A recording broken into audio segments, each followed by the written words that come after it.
She saw stars falling into the sea, and a gentle warmth surrounded her. But the next second, how could the water be on fire? The man on the boat with her jumped in to help, but before he could even reach her, he was attacked too. It turned out they had encountered a swarm of highly venomous jellyfish. When stung, a person could suffer anything from hallucinations to a feeling of being burned alive, or even death. The crew quickly administered antidotes to both of them. As the man was pulled onto the boat, already unconscious, the coach urged the woman in the water to come aboard, but she just stared out across the sea. No.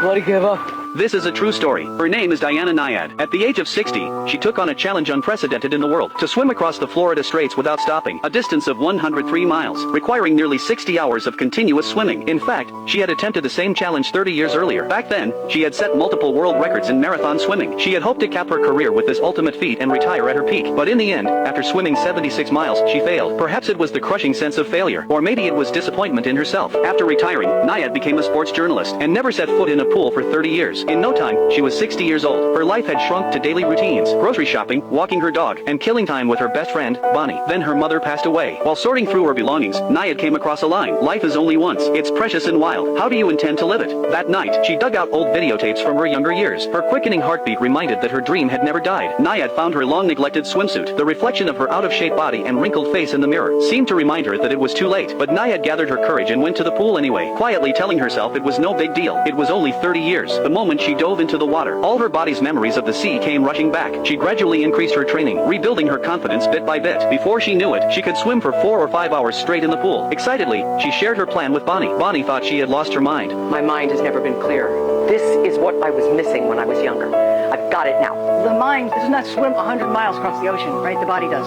Her friend's cold water did nothing to extinguish Nyad's passion. She invited Bonnie to accompany her on an 8-hour trial swim. Before getting in the water, she was full of confidence, but after just 4 hours, she was freezing cold and completely exhausted. Bonnie wasn't surprised at all. She said she had already consulted top swimmers and sports doctors. They said it was impossible for a human to swim from Cuba to Florida, especially for a woman, especially at her age. Nyad refused to believe it. She wouldn't even take a rest. The next day, she attempted a second trial swim. She pushed with all her might, determined to prove the naysayers wrong, not realizing that this was exactly what Bonnie had wanted. This time, she successfully completed the planned 8 hours. Nyad danced for joy. Seeing the smug look on Bonnie's face, Nyad realized she had fallen for Bonnie's reverse psychology. Bonnie knew Nyad inside and out. She knew how to unlock her potential. It would be most appropriate for her to serve as the coach. From then on, with Bonnie by her side, the grueling training no longer felt so long. Meanwhile, they began assembling a team. First, they needed an experienced captain, because crossing the Gulf Stream, a fast-moving underwater river in the middle of the ocean, meant that even a small miscalculation could push them off course. On her first attempt years ago, that had been her downfall. The navigator had steered into a countercurrent, forcing her to battle the waves for 14 hours before giving up. So this time, Nyad specially hired a local, highly experienced captain to monitor the current in real time. Beyond that,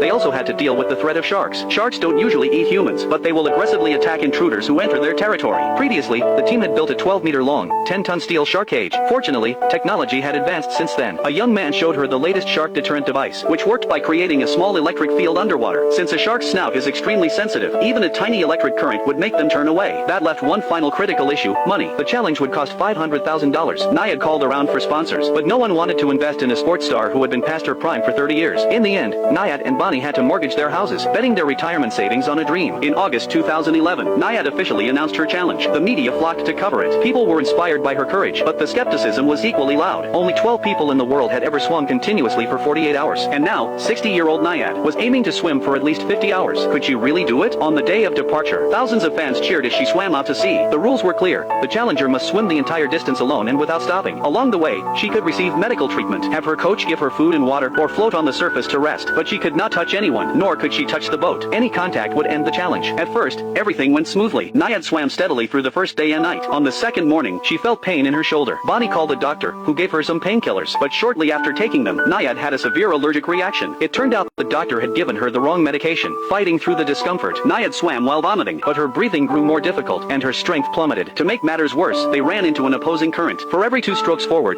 she was pushed 15 strokes back. There was no point in continuing. After all, she couldn't overcome nature.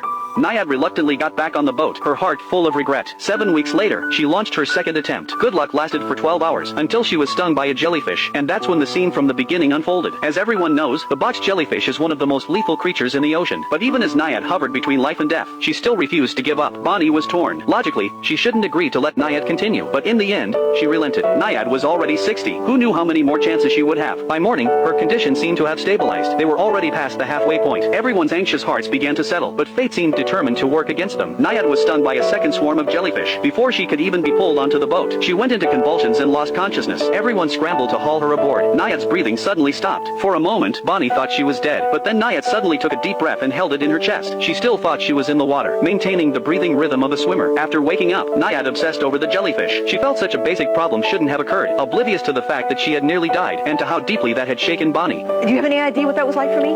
I watched you die, Diana. I can't do that again. But Naiad begged her for one more attempt. They found a box jellyfish expert, who developed a special protective suit to ward off the stings. Just as their plans were progressing smoothly, a 24-year-old swimmer suddenly announced that she was launching the exact same challenge as Naiad. Apparently, Naiad's attempts had given her confidence. If the older generation had proven that technical challenges could be solved, why shouldn't she, with her youthful advantage, beat Naiad to the finish line? Naiad was both angry and anxious, glued to the live broadcast. But in the end, after being stung by marine life, the young swimmer was forced to give up after only 11 hours. It was a false alarm, but it rattled Naiad's focus. What if someone else completed the challenge before she did? Wouldn't all her years of effort be for nothing? Frantic, she rushed to Cuba and demanded the captain set out immediately. The captain told her the currents and weather were not suitable, but Ned refused to listen. She overruled his advice. At this moment, she didn't realize what price her stubbornness would cost. Everyone reluctantly gave in. 40 hours after setting off, they did indeed encounter a storm on the way. Lightning struck the water less than 800 meters from the boat. Towering waves even swallowed Naiad at one point. Everyone was on edge, urging Naiad to come back to the boat, but she still refused to give up, wanting to wait out the storm. You tell me that I should die for this! The fourth attempt ended in failure. Worse still, the team left her for several years. In pursuit of this nearly impossible dream, the captain had passed up many paying charters. Bonnie had been by her side constantly, exhausting herself for Naiad's sake. But in Naiad's dictionary, there was only her ambition, her needs, and her dream. She never seemed to care about what everyone else had sacrificed, not even her own life. Bonnie had a huge fight with her over it. I can't. I won't. I will not accept defeat. Are you with me? Naiad kept training, but Bonnie was no longer at the poolside. She found a new coach and a new captain, but she couldn't stop thinking about Bonnie and the old team. Once, alone in a hotel, her key card wouldn't work after 4 or 5 tries. In that moment, she felt an unprecedented sense of helplessness. Only then did Naiad realize how many invisible tasks the team had handled for her, and that those tasks were just as difficult. For the first time, she swallowed her pride and sincerely apologized to the old captain. He had already forgiven her, but he still turned her down. He had a mortgage to pay. Then Naiad went to Bonnie. At first, Bonnie said no, but she knew that even if she didn't go, Naiad would, and this time might be goodbye. After much thought, she agreed. If you die, I want to be the last person you see. Don't die. But if you do, I'll be right there with you.